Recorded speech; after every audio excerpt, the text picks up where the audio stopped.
Hey, we're live! Yay! Welcome to Dive into Worldbuilding. I'm Juliet Wade, and today we're talking about bathing and laundry. I was writing that on Twitter and like Facebook and stuff, and going, why we talk about weird stuff? But you know, if it's part of the world, we should talk about it. So this is this I think is kind of where we got to last week with the bathrooms discussion. So I guess this is sort of like a bathrooms discussion, but we remodeled a little bit. And the toilet is no longer a part of this bathroom. But we had the laundry in here. We actually, when I moved into my house, we had this microscopic bathroom. And right next to it, a microscopic laundry room.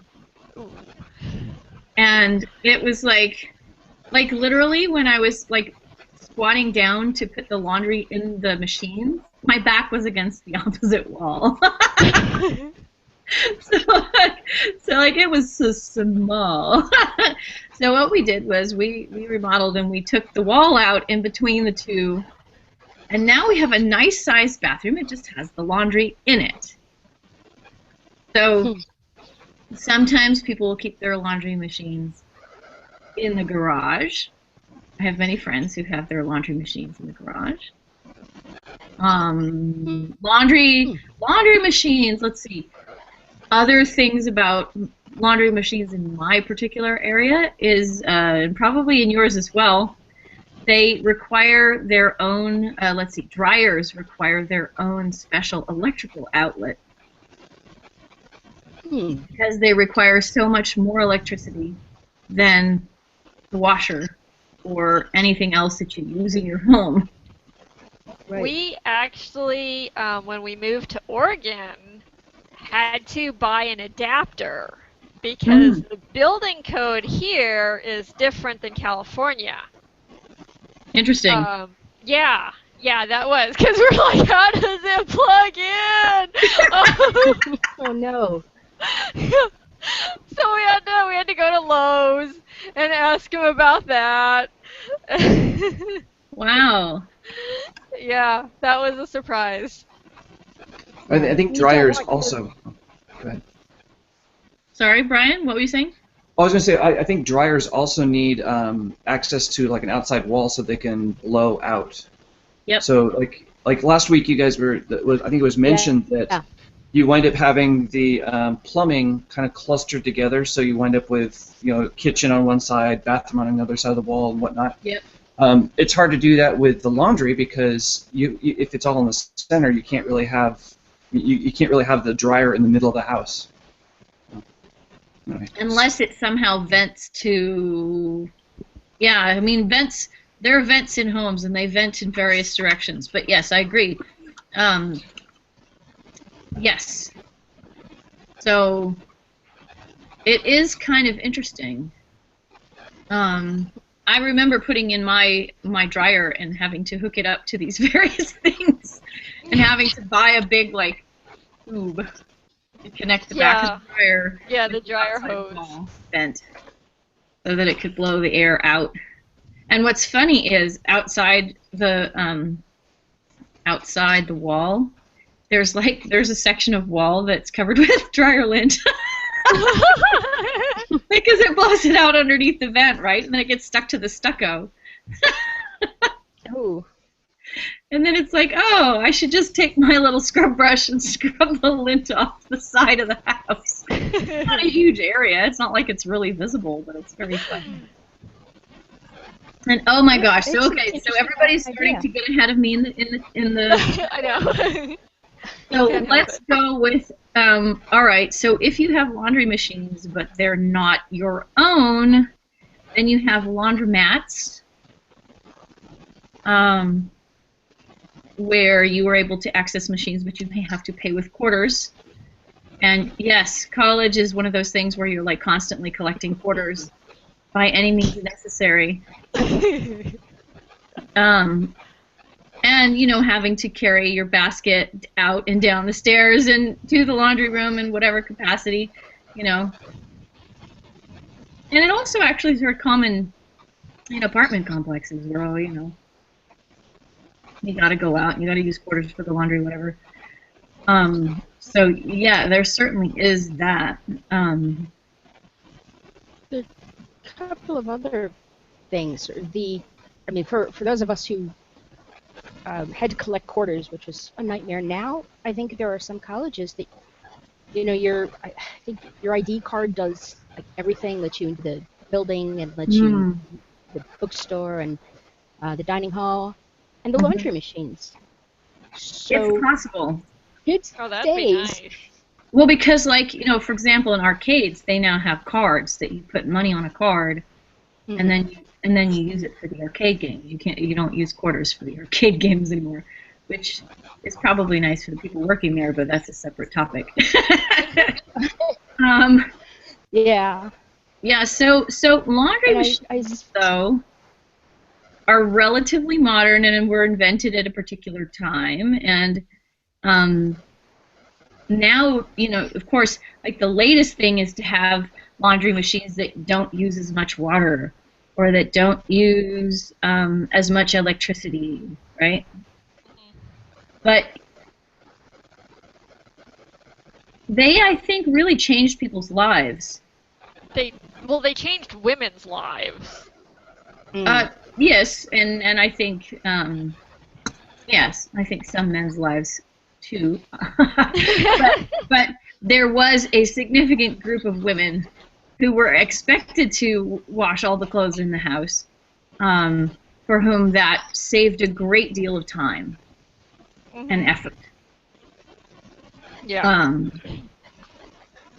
You spent days on laundry, literally days. Yeah. You boiled water in a big thing, poured in soap, stirred it, rinsed it, dried it, put it away, and by the time you were done, you had to start all over. Yeah, and I feel that way already anyway. I know, right? Yeah, I know. We're like the never-ending laundry mountain. Now, when I told Cliff Winnig that I was going to be doing the laundry topic, he told me about a group called the Dhobi in India, who are actually a caste of people whose job it is to do laundry. And so I promised I would mention it. And I thought that it was appropriate to mention it at the time when we were talking about how long it takes to do the laundry, because in fact, traditionally this group of people would take people's laundry and go and beat it against rocks. Literally. Beat it against rocks and treat it for and it would take 6 days for them to do everybody's laundry and return it. So he actually linked me to an article online. You can Google these guys, but he linked me to an article online that was from 1993, talking about how the advent of washing machines in India was actually affecting these people's ability to make their living.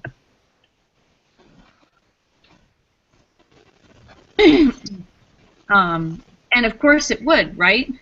But this was actually not just a job, but it was a full-on cultural identity, because this was not a very highly regarded group of people, and were, performing a service for other people who were able to pay them, right? But once you were in one of those families, and that was just what you did, right? We are washing people, right? So very, very interesting if you want to go and look it up further. It's not a cast I had thought of having. Yeah. But life that's is complex. That's the thing. When you get in talking on a topic like this, you're like, okay, well, there are a lot of different ways to deal with a particular thing. And And beating stuff on rocks is actually a tried and true method of doing laundry. You know, I actually had a couple of thoughts about the laundry as we've started to talk about it. Yeah.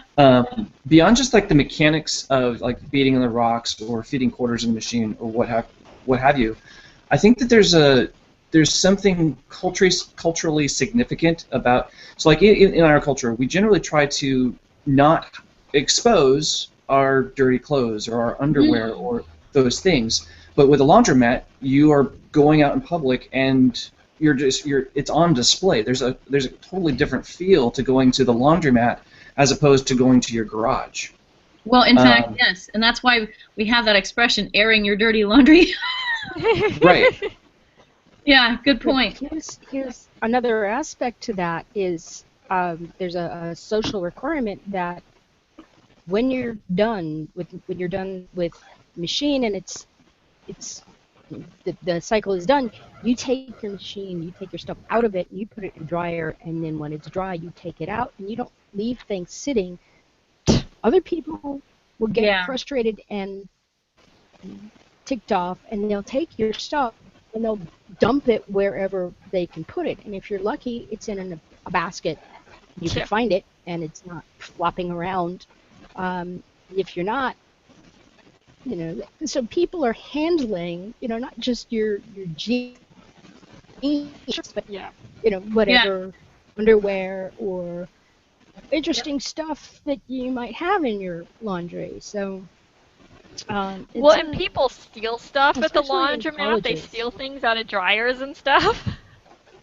Yeah. Well, I mean, so good reason for supervising. Yeah. Yeah, I agree. And I actually, when I was living in Japan, I got taken to task by my host mom for not washing my own underwear.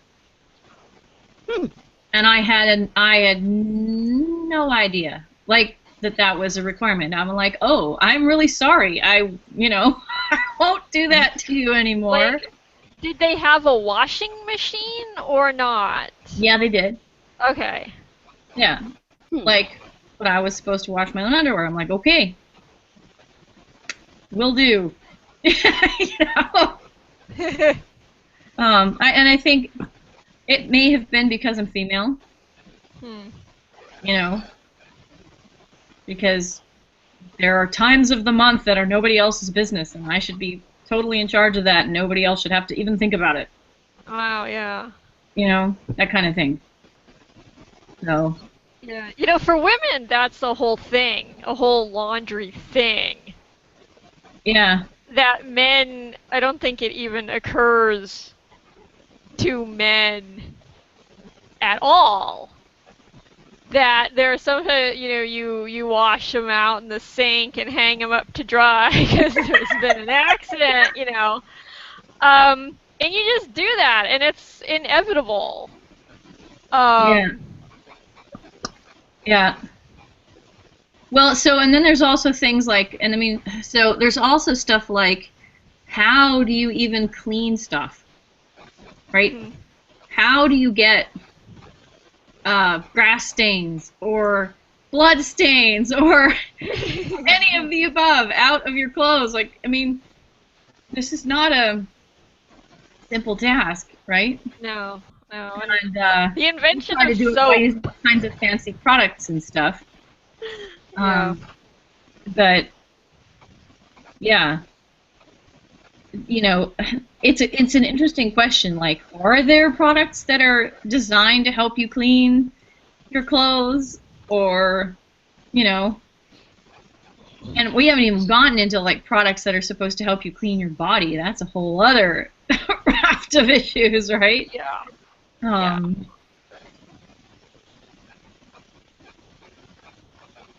But like, for example, one of the things that I learned in two contexts.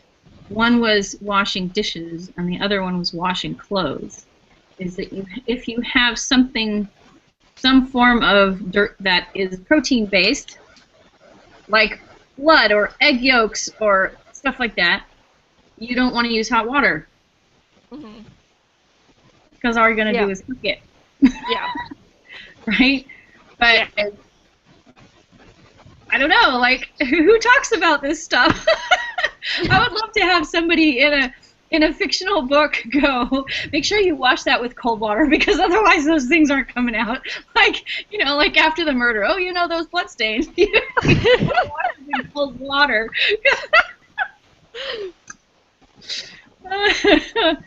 There was in Anne Leckie's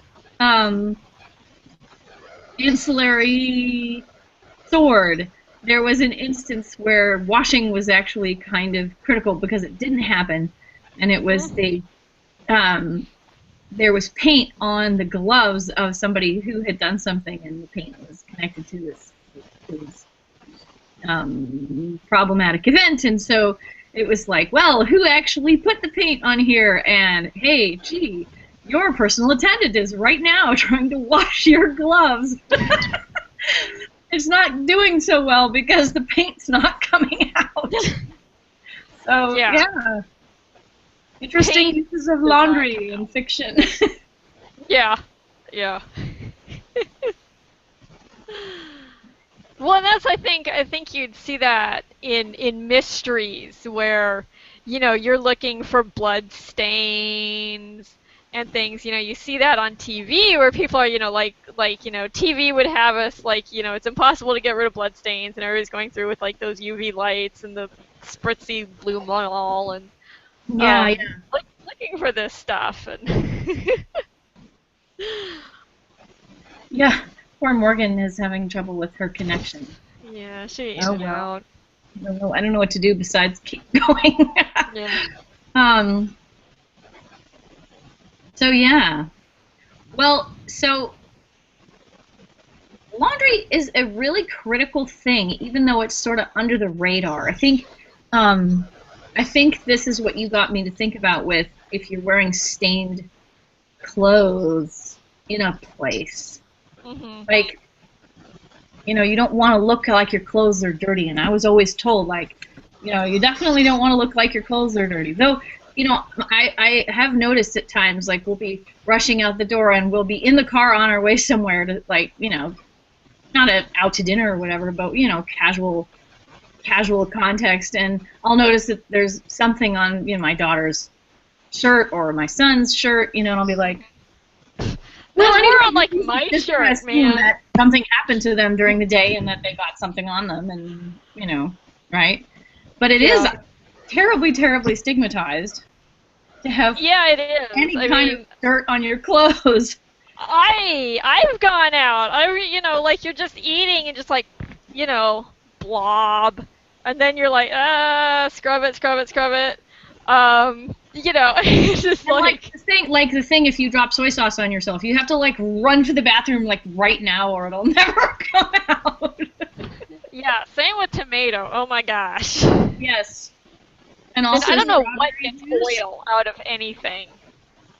Because oil just leaves that dark, it's the same color, but it's just dark, and you can never ever get rid of it. Yeah.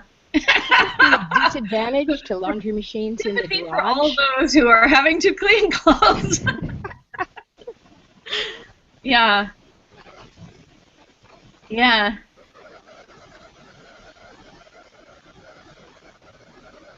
That's you never go to a job interview with stained clothes.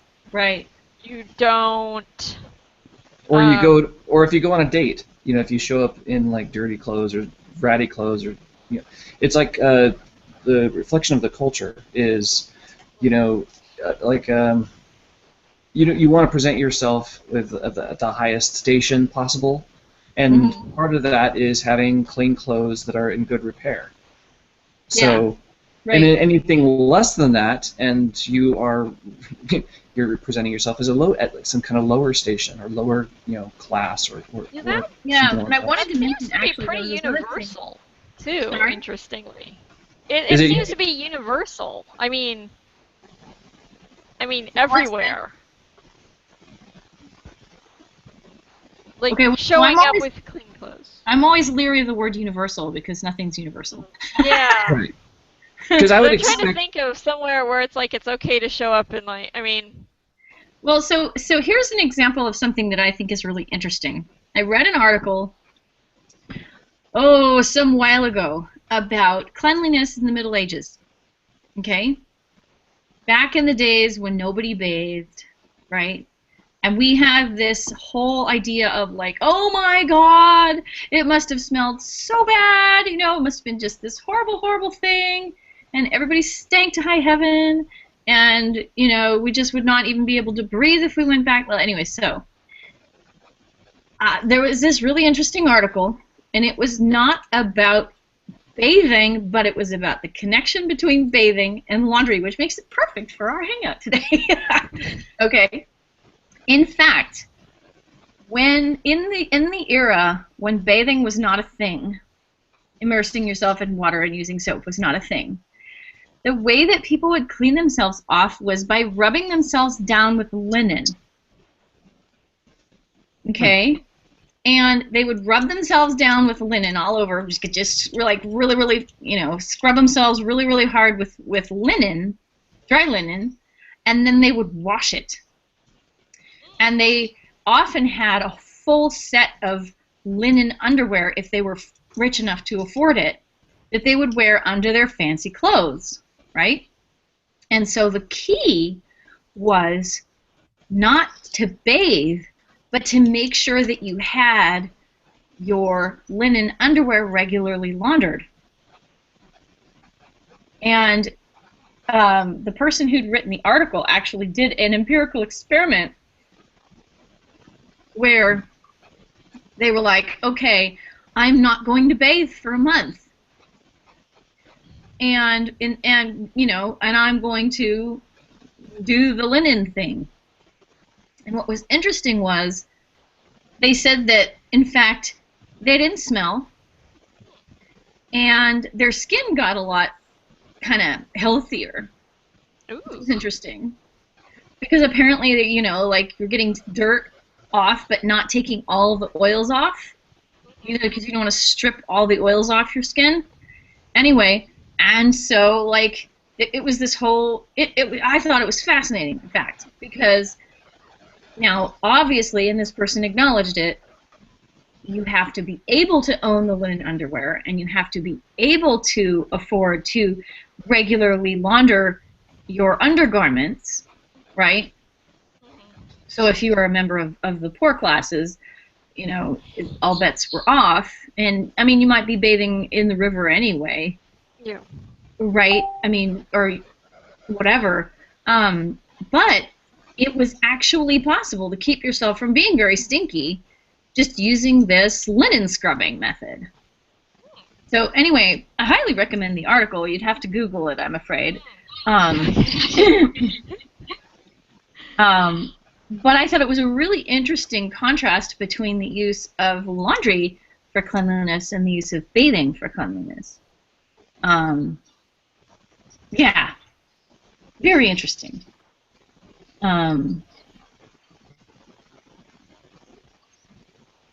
Because clearly it wasn't quite as stinky as we think. Yeah. Well, I imagine there was probably plenty still. Oh yes, I'm sure there was a lot of stinking. Like, when you're throwing raw sewage into the middle of the street, there's that, right? And horses and cows and sheep. Yeah, for sure. Poor Morgan. Hi, Morgan. We're really glad that you keep trying to come in. I'm sorry that it keeps kicking you out. No. I think it's my wireless. And now my headphones are going. So yeah. Anyway, I thought that was really interesting and ran counter to some of what we often talk about with regards to the medieval setting. Is there an echo? Because I'm not hearing one. Oh no, it's just when other people talk.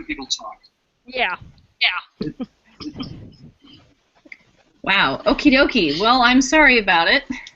I'm not hearing the echo at all. So hopefully. Lucky. Yeah, I'm sorry.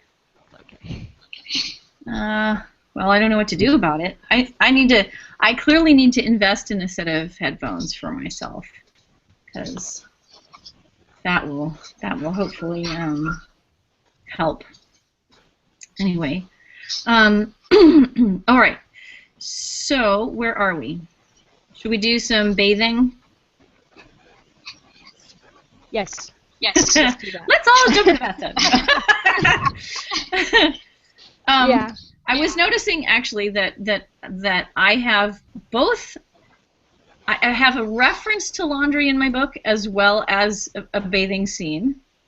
So I'm like, oh, well, that's kind of interesting. The reference to laundry is when one of the characters is going to find another character to ask for his help, and this is they're servants, so they're in the servants' quarters, and he, goes to find Serger, and Serger's using a steam press to press the napkins. So it's sort of post laundry, right? But it's still processing of the linen. So I was like, well, okay, that makes sense. And it's funny that because I didn't think about it when I put it in there, right? I was just like, well, he's taking care of it anyway. And yes, of course, there's a reference to, well, down there you should know there's a laundry room. You'll do your own laundry, da-di-da-di-da. Hadn't thought about how interesting it must be for all of the servants to do their laundry when they all wear black. But that's a separate issue. It's the black laundry load, right? Yeah. Because you have to make sure you're not dyeing all of the rest of the things gray.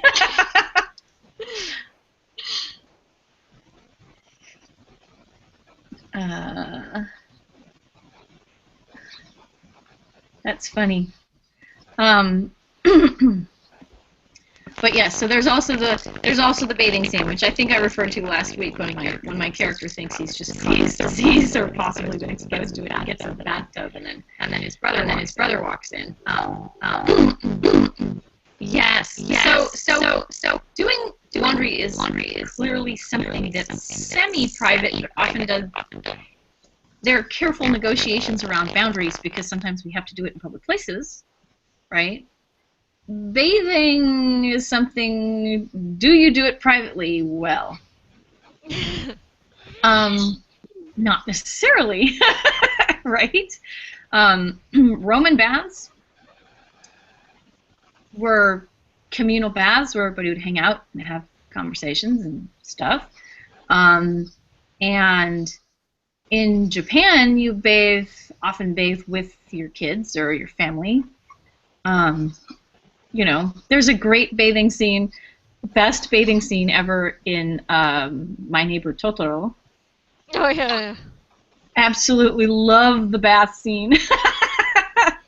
And actually, it's a wonderful scene because it shows you what the bath setup was like in the, not in the modern times where you have, oh my gosh, baths in Japan, first of all, they're quite deep. Second of all, they have usually got some form of heater to keep the water hot, because you don't want the water getting cold because everybody has to use it one after the other. So I'm not surprised, actually, Che, that anime has a lot of bathing scenes, because bathing is, first of all, really important in Japan, and also not super, super private, because you tend to do it in groups, right? And if you go to an onsen,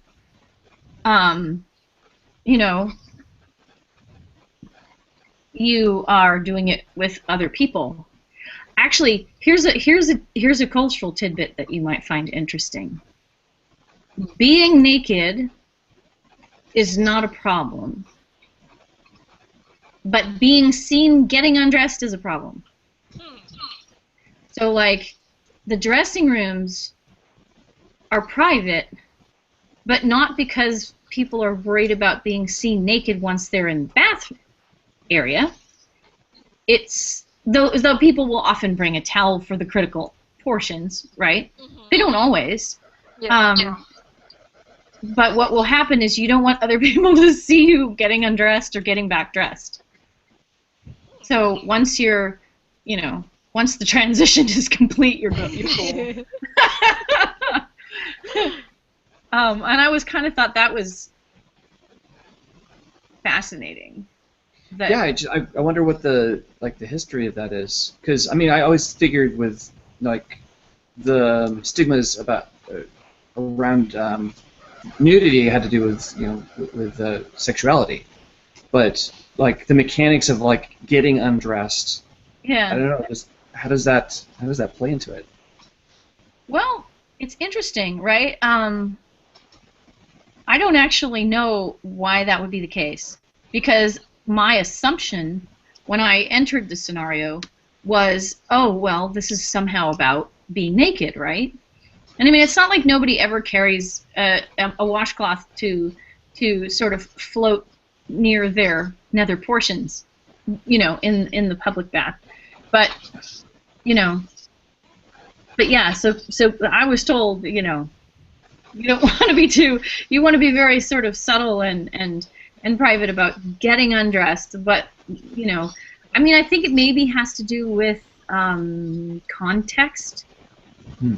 Like, outside you've got one way of it working, and we all know kind of how that's supposed to be. Inside you've kind of got the system and you know how it's supposed to work, but in between you've got this sort of, it's a kind of a liminal space, right? You're not really on the street, and you're not really in the contract of, yes, we're all naked in the bath area, right? Yeah. So yeah. Now keep in mind, and I think that this is probably just a reminder for most of you, but in Japanese baths you don't actually get clean in the bath. Yeah. You get clean first outside the bath, and then you get in the bath. The bath is for soaking and for getting yourself nice and warm, and for having all kinds of lovely health effects. We were told, actually,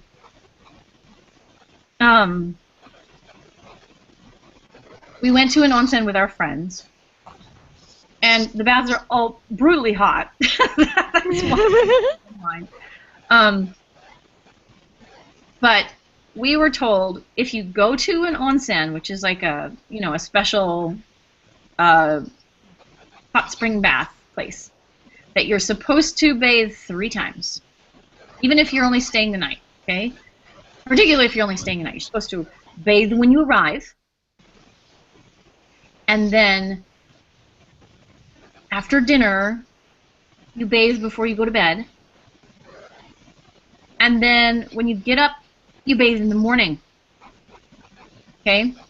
And that is supposed to make you beautiful. But it's like, but if you go to an onsen overnight, you're supposed to bathe 3 times. Like, okay, let's maximize the bathing. Yeah, and so, oh gosh, like all of the ins and outs of this are so interesting. So, so in the onsen we went to, you did have men's and women's baths, but that's not the case with all public baths in Japan. Some of them, particularly in the countryside and various places, will be unisex. The dressing rooms will be separate, right? Because dressing is a thing. But the baths are, the same.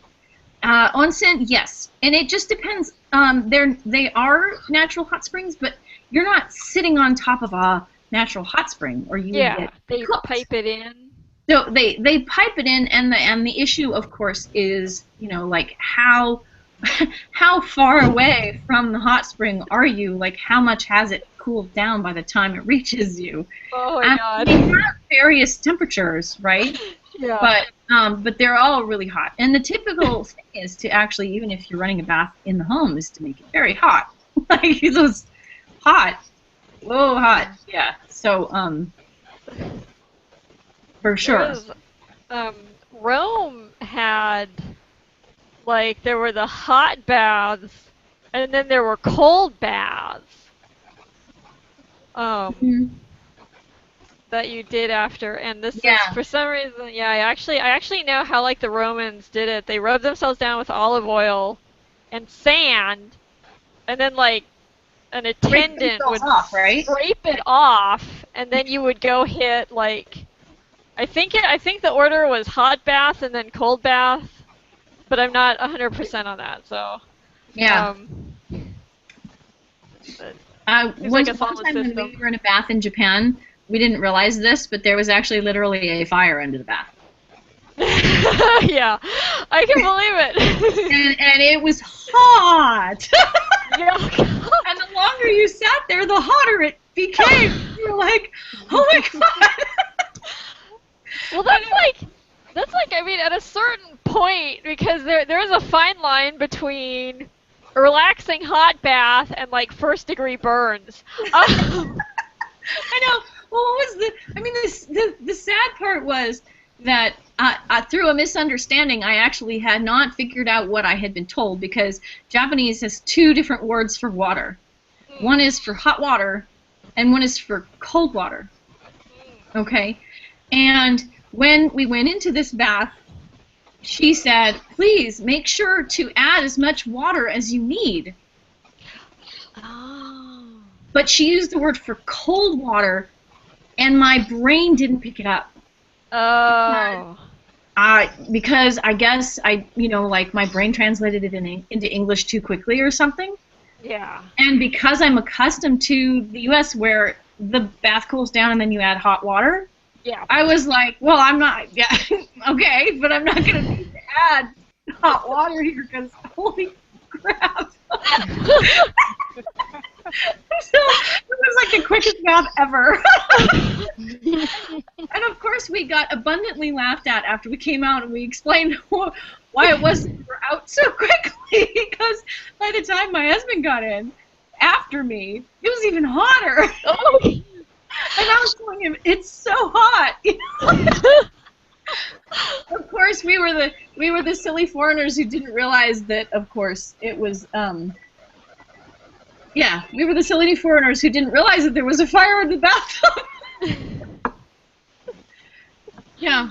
Anyway, we still laugh at ourselves about that. But if you're in Japan, be aware there's a difference between hot water and cold water. They're two different words. I didn't know that. That's interesting. It's good to pay attention. Yeah, so the word for hot water is oyu, and the word for cold water is omizu. Okay. Yeah. And actually, when you see like those curtains outside the bath places, sometimes they will have the character "you" on them. So, yeah. Anyway, yep, that's always a fun bathing story. Let's see. I'm trying to figure out what Morgan's saying in the chat here.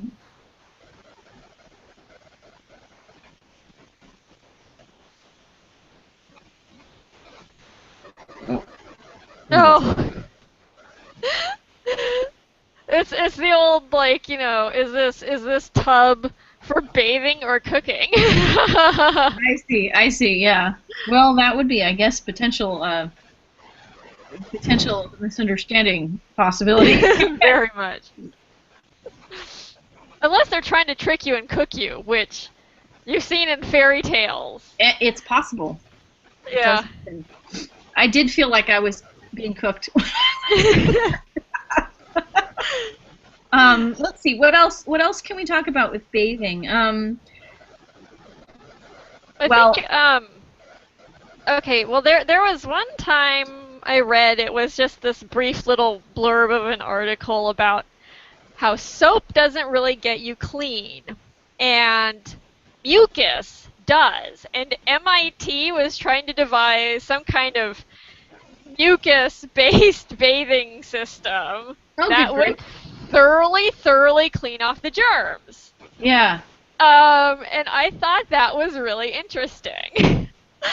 Of like, wow. What if that was the bathing system? Well, I mean, I guess that sort of seems like a little bit like what that Roman technique would be for, right? Mm-hmm. Where you cover yourself with olive oil and then you scrape it off and bathe. Yeah. Remember when, let's see, I don't even know if it was in the last Hangout, but remember when we were talking about hand dryers It was the last hangout. And we were talking about how our relative sensitivity to the number of germs on our bodies is very psychological, and in fact, you can get most of the germs off you just by rubbing really well with water. Mm-hmm. And soap only enhances that by, a little bit. Obviously, that little bit can be quite critical, and depending on the context. But yeah. Did we go over structures? No, we didn't. We haven't gone over structures. I think we touched on architecture just slightly when we were talking about laundry. But I think, yeah. So shower enclosures can often be just tiny little squares where the water just kind of comes down on your head. And it's funny how, I don't know about you guys, but I find that I'm terribly finicky about showers. Like, Australian showers tend to, like, literally drop, like, the shower heads will often literally just drop the water on your head. But I don't want water on my head, right? And I much prefer a shower head that's at an angle so that I can put my body in the water without getting my head in the water, right? And then of course there's, special settings for massage, and all the fancy things that you see in fancy showers or bath rooms, There's like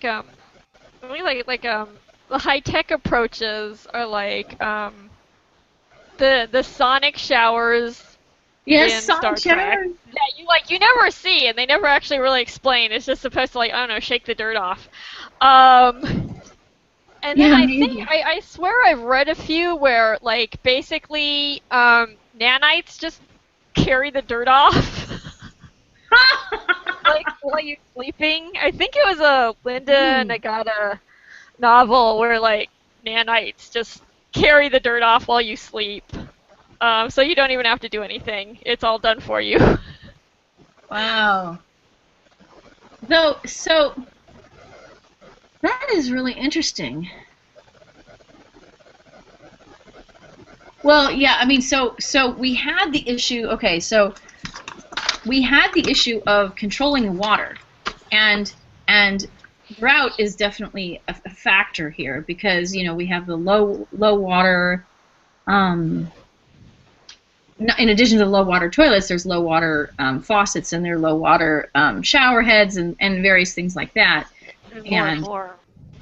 Right, and the question of whether you're going to reuse the water that you put in your bathtub, for example.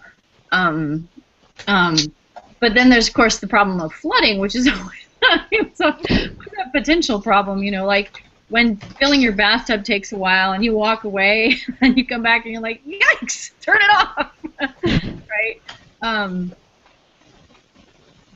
So where drains go, yeah, well, that's true.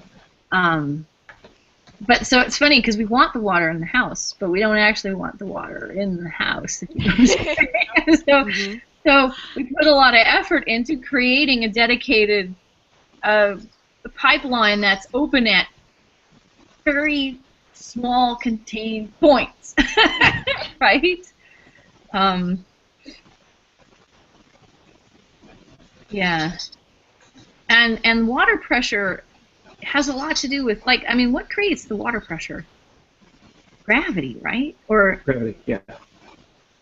So that's kind of interesting. It's a mystery. We need a plumber on here to explain it. Aqueducts! Yeah, aqueducts. And I just went on a tour of a house built in, like, the early 1800s, and the builder, the guy who had it built, it was, very fancy house, big fancy farmhouse, and he had indoor plumbing, indoor toilets put in, yeah, and he had a bathtub made, and the bathtub was actually made because he didn't have it shipped in like a lot of the other things. Actually just, like, went to a local ironmonger in Salem and was like, build me a bathtub.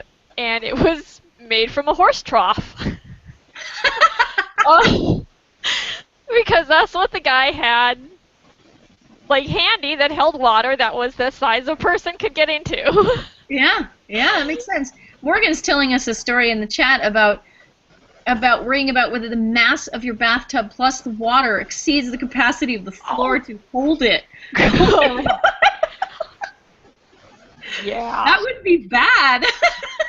Yeah, no, like, and if you get water damage and the wood rots or something and the bathtub falls through to, like, the first floor. Man.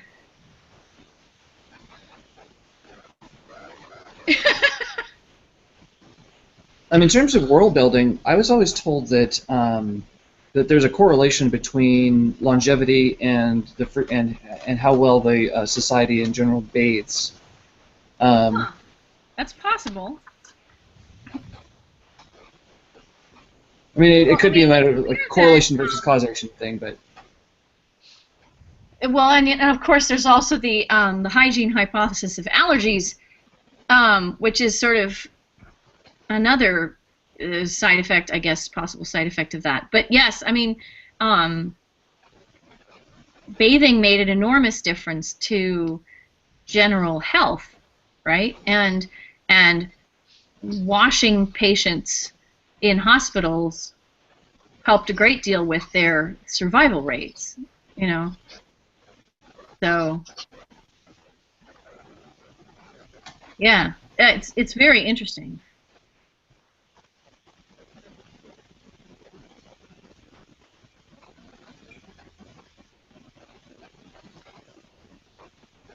So, here we go again with a topic that completely got way bigger than I expected. Sponge baths. Well, you know, it's interesting, like, you know, when you can't move to get yourself into a shower, what do you do? You know, getting clean if you can't move your body by itself, you know. And that's a whole other topic, I think. Well, then you need help, obviously. Right. And there are things like, you know, seats for people who can walk as far as the shower but who can't stand for extended periods. Yeah. You know. I want one of those just so I can sit in the shower. Well, you know, a resin chair might work. Yeah. But here we are. It's already 11. So, wow, thank you guys for coming. Morgan, your patience is deeply, deeply appreciated. Anyway, sorry that you've had such difficulty staying in the Hangout. Brian, thank you for making it. Che, thank you for being so staunch. I am currently in negotiations with Ken Liu, possibly to come and visit us in the month of June. Again? So I'm going to see what he says about when he's available, because he always has lots of fantastic things to say. I am assuming that it's not going to be next Wednesday, however. Mm-hmm. I wanted to do the rewards and motivation topic. So I think we're going to do that next